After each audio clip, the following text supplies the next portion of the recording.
خاڵێکی تر لەو پلانی کە بەرامبەر بە مسلمانان گرتویان و بەردەوامیشتایە هەتا ئێستا برسیکردنی مسلمانانە تا لە تاوانە نەپەرژێنە سەر بانگەوازی دینەکە. ناهێڵن مسلمانان خۆیان نانی ئازادانە پیاکەن و موچەشیان نادەنێ تا شەو ڕۆژ خەریکی پیاکردنی نانێکی کولەمەرجی بن و کاتی ئەوان نەڕۆژ و نەشەو نەمێنێتەوە بۆ دینەکە لێ ببرن. خەڵکێک 16 سەعات ماندووە بە دوای نانە ڕاکە، بە دوای دەبەیەکی غازا ڕائەکە، بە دوای دەبێ نەوتێکا ڕائەکە، بە دوای کرێخانوویە، بە دوای وەسڵی کارەبایە، بە دوای هەموو شتێکا ڕائەکە.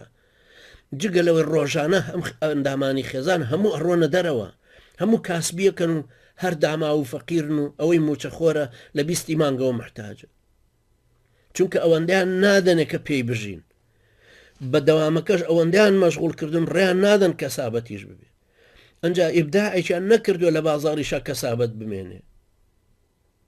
خوای گەورە لە باسی دووڕۆکانە فەرمێ: هم الذين يقولون لا تنفقوا على من عند رسول الله حتى ينفضوا ولله خزائن السماوات والأرض ولكن المنافقين لا يفقهون يقولون لئن رجعنا إلى المدينة ليخرجن الأعز منها الأذل ولله العزة ولرسوله وللمؤمنين ولكن المنافقين لا يعلمون.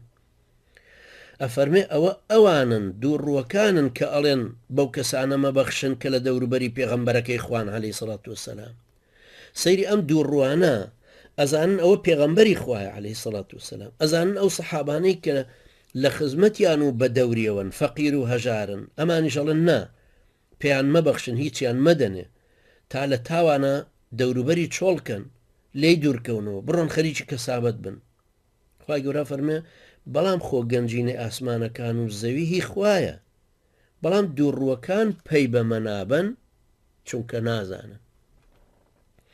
نازانن کە خوای کردگار، خوای پەروەردگار، خوای ژیانەر و مرێنەر، خوای ڕازقیشە لە هەمان کات.